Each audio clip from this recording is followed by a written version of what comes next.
সুপ্রিয় ফেসবুক বন্ধুরা, আজকে যে বিষয়টা নিয়ে আসলাম এটা হচ্ছে দোতরা শিক্ষা। যে দোতরা শিক্ষা একটা পর্ব, এমনিতে সাউন্ড না করেই কিছুটা অংশ বাজাইছিলাম, তাতে আপনারা যে সাড়া দিয়েছেন তাতে আমি ধন্য।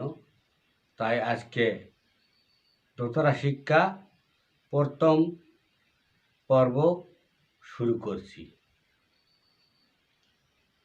এই দোতরা একটা আদি যন্ত্র।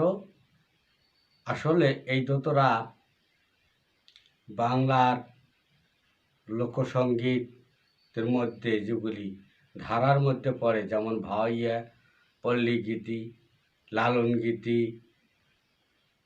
জারি সারি, মুর্শিদি, আধ্যাত্মিক গান, এগুলিতে দোতরা না থাকলে সে পরিপূর্ণ হয় না। তাই দোতরা এই বাংলার মানুষকে যেমনি সমৃদ্ধ করেছে, তেমনি এই যন্ত্র ব্যাপক খ্যাতি অর্জন করেছে। তাই দোতরা, আসলে দোতরা হচ্ছে বলতে দোতরা, কিন্তু তার আছে চারটে। এই চারটে তারের নাম হচ্ছে, যেমন উপরে যে তারটা আছে, মোটা তারটা দেখতে পাচ্ছেন, এই তারটা হচ্ছে বম, এবং মাঝখানে যে তার আছে, দুটো তার একসঙ্গে জয়েন্ট করা, এই তার নাম হচ্ছে সুর। এবং নিচে একটা স্টিল তার আছে, এই তারটি হচ্ছে জিন। এই চারটি তার মিলে দোতরা। দোতরা মানে মাঝখান যে দুই তার আছে, তার দুই দিকে যে লিসন পড়ে, এটাকে মিলে দোতরা বলা হয়। তো দোতরা অংশ যেমন এখানে টানা আছে চারটে, এখানে পাখি আছে, এখানে খোল আছে, এখানে চামড়া আছে, এখানে ব্রিজ আছে, এখানে একটা লোসন আছে। এটা গরু সিং হলে ভালো হয়। তো এই দোতরা সারগাম শিখতে হলে, যেমন গানের ভবনে, সঙ্গীত শিক্ষার ভবনে যে 7টা সুর আছে, এই 7টা সুর প্রধান। এই 7টা সুরকে আগে শিখতে হয়। এই 7টা সুরের বিভিন্ন দিক শেখার পর যখন হাত চালু হয়ে যায়, তখন ধীরে ধীরে আপনার গান বাজা শুরু হয়। ফার্স্টে গান বাজানোর চেষ্টা করলে কিন্তু আসলে গান হবে না, অসৌন্দর্য দেখা দেবে। তাই সারগাম বাজাচ্ছি, আপনারা একটু দেখেন।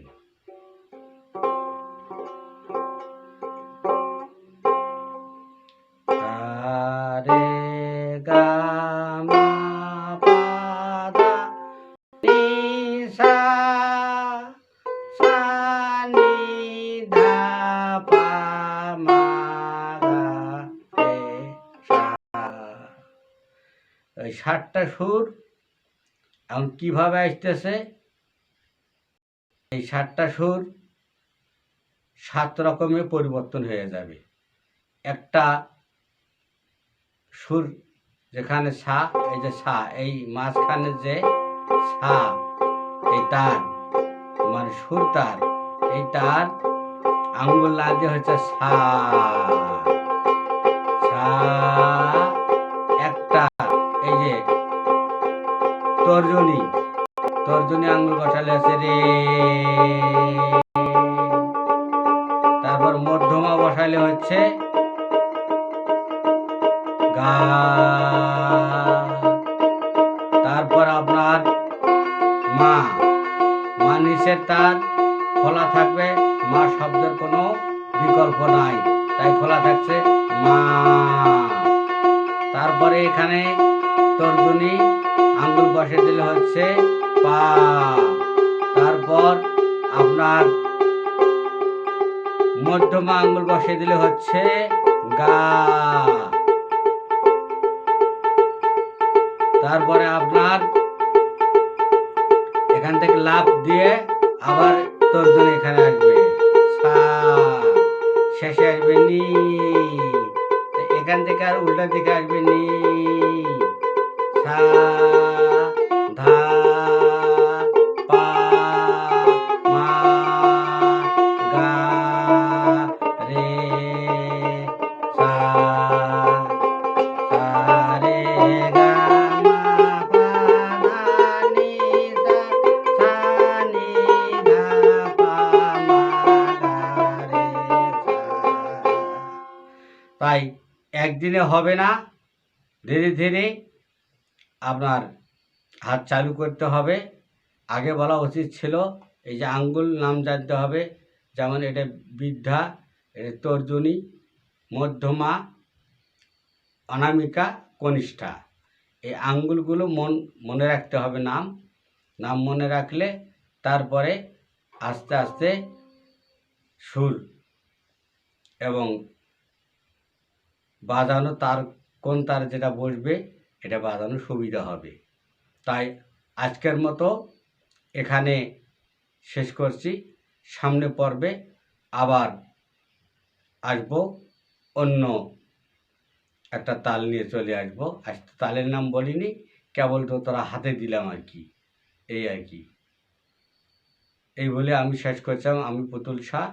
আপনারা সবাই আমাকে দোয়া করবেন, আমি যেন শিক্ষাটা সঠিকভাবে দিতে পারি।